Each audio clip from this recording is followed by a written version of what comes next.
The bass in the Obsidian Lounge didn't just vibrate the floor, it possessed it. It was a rhythmic, thumping heartbeat that drove the pulse of Seoul's most exclusive and most dangerous underground club. For Nia, the bass was just another obstacle. It shook the water in her gray plastic bucket, creating ripples that threatened to spill over onto the polished black marble she was meticulously scrubbing. She was on her knees, the position she had spent most of her 2 years in Korea assuming. The smell of the club was a distinct cocktail of expensive leather, stale cigarette smoke, spilled champagne, and the sharp, chemical tang of the industrial cleaner she used. To the hundreds of people dancing above her, laughing in their designer clothes, Nia was not a person. She was a ghost, a shadow in a gray uniform. Nia dipped her sponge into the soapy water, wringing it out with hands that were rough and dry. She thought of home. She thought of Lagos, the humidity, the noise of the traffic, the smell of frying plantains. It felt a universe away. She thought of Tunde, her younger brother, sitting in a classroom she was paying for. Just 2 more hours, she told herself. 2 more hours, then the train, then the tiny room, then sleep. "Move!" a voice snapped. A waiter in a crisp white tuxedo kicked her bucket aside, not out of malice, but out of sheer indifference. He didn't even look down as water sloshed onto Nia's wrist.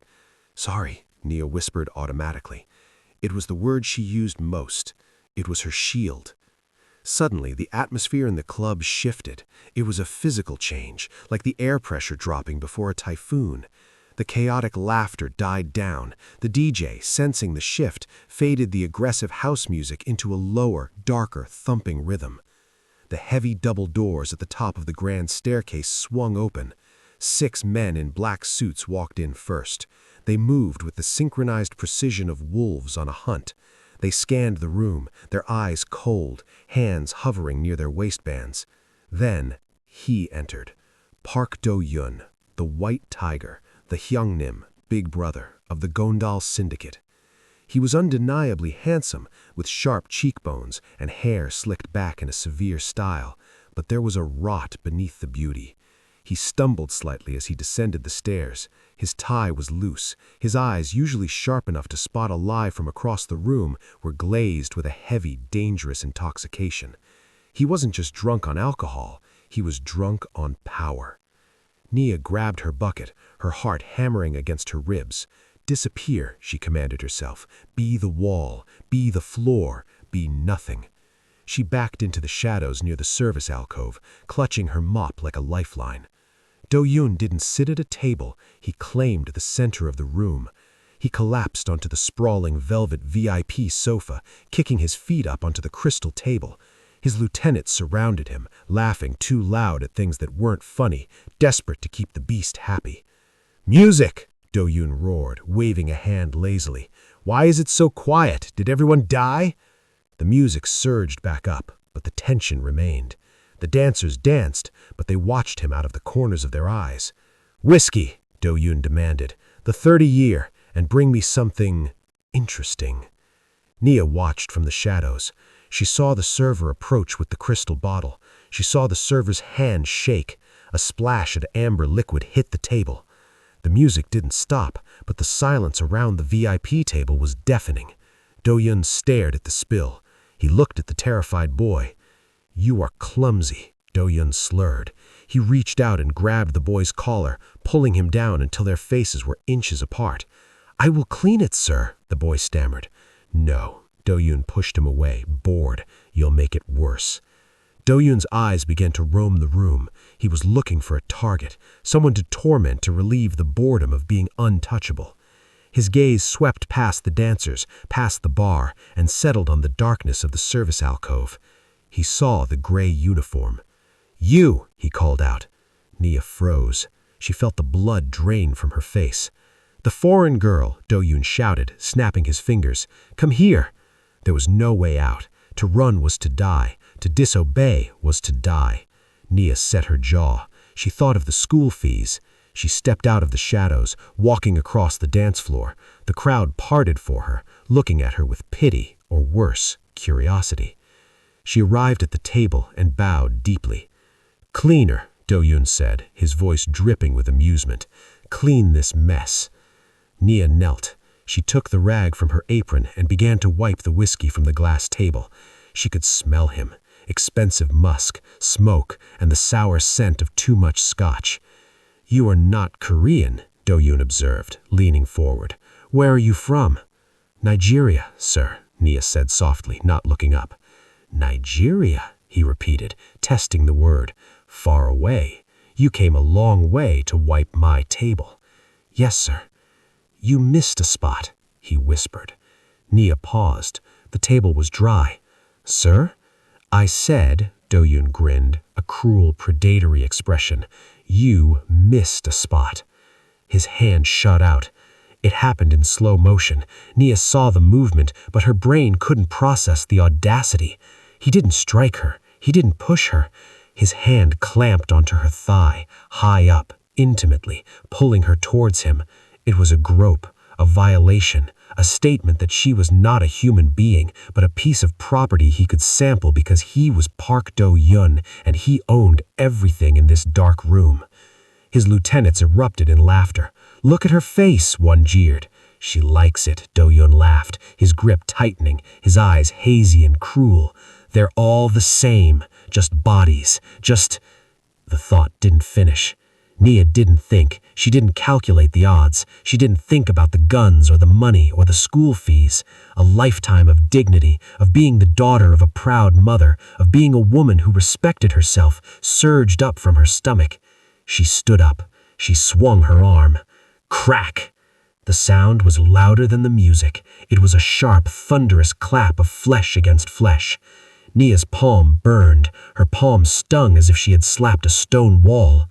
Park Do-yoon's head was whipped to the right. He stayed frozen there for a second, his cheek rapidly turning a bright, angry crimson. The silence that followed was absolute. The DJ cut the music. The dancers froze mid-step. The bartender stopped pouring. It was as if time itself had been suspended, waiting to see who would die. Nia stood there, her chest heaving, tears of rage pricking her eyes. She looked at the man she had just struck, the most dangerous man in the city.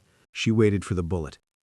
Behind Do-yoon, the sound of 6 safety catches clicking off echoed like gunshots. "Kill her!" the lieutenant on the right screamed, drawing a silver pistol. "She touched the boss!" Nia closed her eyes. "I am sorry, Tunde. I tried." "No!" The voice was a guttural roar.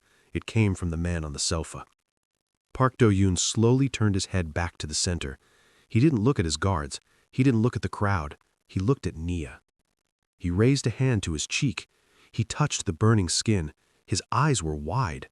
The drunken haze was evaporating, replaced by a shock so profound it looked like madness. "Boss," the lieutenant stammered, aiming at Nia's head. "She struck you. We have to—" Do-yoon stood up. He moved with a speed that belied his intoxication. He grabbed the heavy crystal whiskey bottle from the table and smashed it into the face of the lieutenant holding the gun. Glass shattered. The lieutenant screamed, collapsing to the floor in a heap of blood and expensive alcohol. "Did I give the order to fire?" Do-yoon hissed, breathing heavily, standing over his own man. The other 5 guards lowered their weapons, terrified. "No, no, Young Nim." "Get out," Do-yoon said. His voice was trembling. "Sir?" "Get out," Do-yoon screamed, the veins in his neck bulging. "Everyone, get out of my club, now." Panic ensued. The guests trampled each other to get to the exits. The staff fled through the kitchen. The bodyguards dragged their bleeding comrade away, casting confused looks at their leader. Within 2 minutes, the club was empty. The music was gone. The lights still swirled, illuminating dust motes in the air. Only 2 people remained, the king and the maid. Do-yoon stood there, his chest rising and falling. He turned slowly to face Nia. She hadn't moved. She was shaking, but she stood tall. She refused to cower. Do-yoon looked at her face. He saw the terror, yes, but beneath the terror, he saw something he hadn't seen in 20 years. He saw judgment. He saw a moral authority that looked at his money and his power and found them worthless. He looked at his hand, the hand that had touched her. Then he looked at her hand, the hand that had corrected him. "My mother, Do-yoon whispered, the words tumbling out before he could stop them. My mother had hands like yours, rough, from bleach, from work. Nia stared at him confused, terrified. Sir? She was a maid, Do-yoon said, his voice cracking. He walked toward her. Nia flinched, bracing for a hit. Do-yoon stopped. He looked at her flinch, and a look of profound pain crossed his face. I have become a monster, he said quietly. I touch a woman without permission, and when she defends her honor, my men try to kill her. Is this what I built? He looked Nia in the eye. You are the first person in 10 years to touch me without fear. You are the first person to tell me no. Then Park Do-yoon did the impossible. He adjusted his suit jacket. He stepped back, and he slowly lowered himself to the floor. He knelt. He placed his hands on the marble floor and bowed his head until his forehead touched the cold stone right next to Nia's cheap work shoes. I have dishonored you, the Mafia Lord said, his voice echoing in the empty hall. I have dishonored myself, and I have dishonored the memory of the woman who raised me. Nia stared down at the back of his head. Her heart was beating so fast she felt dizzy. Please, stand up. If they see you... Let them see, Do-yoon said into the floor. You have woken me up, cleaner. What is your name? Nia, she whispered. Do-yoon rose slowly. The drunkenness was completely gone. His eyes were sharp, cold, and calculating. Nia, he repeated. Go home. Pack your things. Do not go to your apartment. Go to the address I will text you. Why? Asked Nia, her voice trembling. Are you going to kill me there? Do-yoon looked at her with a sad smile. He reached into his pocket, took out a platinum money clip thick with cash, and placed it on the table. No, he said, but the rest of the underworld saw what happened. They saw a maid slap a king. They will come for you to get to me. They will think you are my weakness. He walked toward the exit, buttoning his jacket. They are wrong, he said, pausing at the door. You are my reason. Nia didn't go to the address. She went home. She was stubborn, and she was scared. She locked the door of her tiny basement apartment, pushed the dresser against it, and sat on her bed holding a kitchen knife. She waited. The news broke the next morning. A grainy security video from inside the club had leaked. It showed the slap. It showed the bow. The internet exploded. Hashtag the slap heard around the world. Hashtag the kneeling king. But in the dark alleys of Seoul, the reaction was violent. The Viper clan, a rival syndicate that had long waited for Do-yoon to show weakness, made their move. He has gone soft, the Viper, a man with a scarred lip and dead eyes, told his captains. He bows to servants. He is no longer a tiger. He is a house cat. Find the girl, break her, and we break him. It was midnight when the door to Nia's apartment splintered. She screamed as the wood gave way. 2 men in masks stormed in.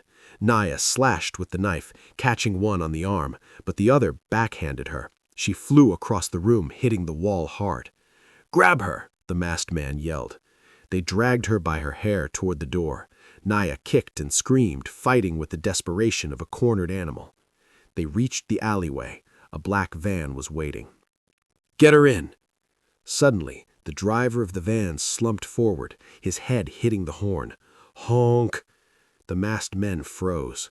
A figure stepped out of the shadows of the rain-slicked alley. He held a long, telescopic steel baton in his right hand. He wore a long, black coat, the collar turned up. Park Do-yoon. I told you, Do-yoon said calmly, flicking the baton to its full length, to go to the safe house. It's the tiger, one of the kidnappers shouted, letting go of Nia and pulling a knife. Do-yoon didn't run. He flowed. He moved like water. As the man lunged, Do-yoon sidestepped, bringing the steel baton on the attacker's wrist with a sickening crunch. He spun, driving the end of the baton into the man's solar plexus. The second man charged. Do-yoon ducked a punch, grabbed the man's head, and slammed it into the side of the van. It was over in 10 seconds. Do-yoon stood over the groaning men. He looked at Nia, who was shivering in the rain, clutching her torn shirt. He took off his long coat and walked over to her. He draped it over her shoulders. It was warm and smelled of expensive cedar. "I am sorry I was late. Traffic." "You," Naya stuttered, "you came for me." "I am responsible for this," Do-yeon said, looking at the unconscious men. "I made you a target. Now I must remove the bullseye." He opened the back door of a sleek, armored SUV that had pulled up silently behind him. "Get in, Naya. Tonight we clean the city." The safe house was a penthouse overlooking the Han River. It was fortress-like, silent and luxurious. For 3 days, Naya stayed there. But she didn't hide in the bedroom. She sat in the living room watching Park Do-yeon work. He wasn't running a criminal empire anymore. He was dismantling it. He watched him on the phone, his voice cold and authoritative. "Shut down the brothels in District 4. Release the women. Give them money. Put them on planes. Burn the drug shipments at the port. I don't care about the loss. Burn them." His captains were furious. His accountants were weeping. But they obeyed, because the tiger was terrifying when he was sober. On the 4th night, Do-yeon sat opposite Nia at the dinner table. He looked exhausted. His knuckles were bruised. "Why?" Nia asked. She picked at her food. "Why are you destroying your own money? Is it just guilt?" Do-yeon looked out the window at the city lights. "When you slapped me," he said softly, "it wasn't the pain. It was the clarity. I remembered who I wanted to be before the world twisted me. I wanted to be a protector. Instead, I became a predator." He looked at her. "I cannot undo the past, but I can burn the future I built. I'm starting a war, Nia. The Viper will not let me leave the life. He will come for us."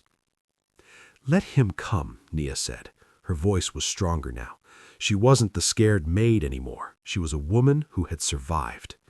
"But if you are going to fight, you do not fight like a thug. You fight like a man." Do-yeon smiled.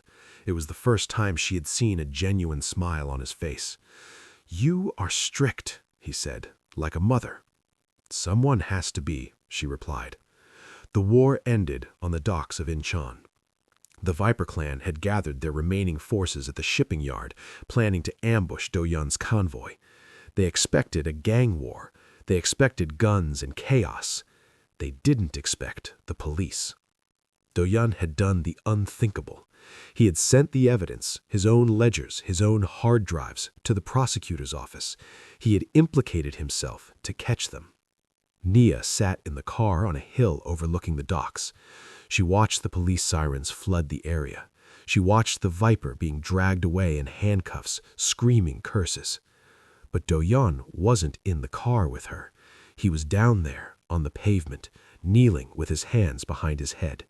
He was turning himself in. Nia threw the car door open. She ran down the hill, ignoring the shouts of the officers. "Wait!" she screamed. She broke through the police line. Do-yeon looked up. He was being cuffed by a detective. "Nia," he said, his voice calm, "go back. You are free. The money is in your account. Go to Lagos. Be a doctor. Be happy." "You idiot," Nia yelled, tears streaming down her face. She stopped in front of him. The police, recognizing the woman from the viral video, hesitated. "You think going to prison is the answer?" Nia demanded. "You think sitting in a cell cleans the city?" "I have crimes to pay for," Do-yeon said. "You have work to do." She pointed at the city skyline. "You burned the bad parts, yes, but who rebuilds it? If you go to prison, another Viper will rise. Another monster will take your place." She looked at the detective. "He is the only one who knows where the bodies are buried. He is the only one who can keep the peace." She looked back at Do-yeon. "Don't run away to a cell. Stay. Fix it. Use your power to protect the people you used to hurt.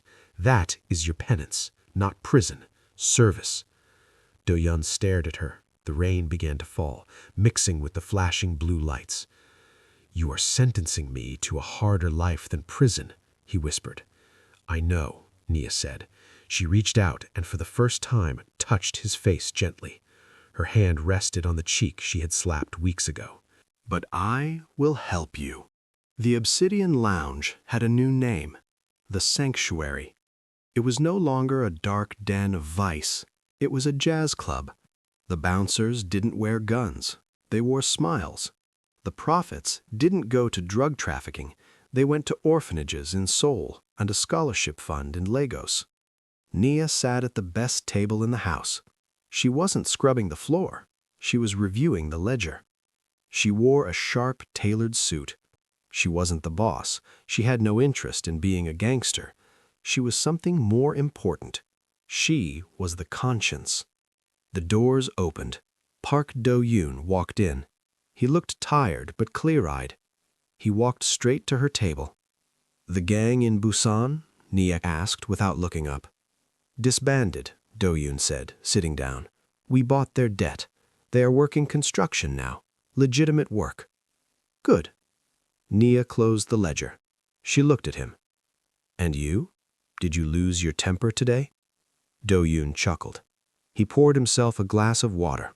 No whiskey. "I almost did," he admitted, "but I remembered the weight of your hand." He reached across the table and took her hand. His grip was gentle, reverent. "Thank you for not letting me die." Nia squeezed his hand back. "I didn't save you, Do-yoon," she said, a small smile playing on her lips. "I just cleaned up a mess. That's what I do." Quick question. Would you have had the courage to slap the boss, or would you have stayed quiet to survive? Drop your comment below. Make sure to like and subscribe to the channel.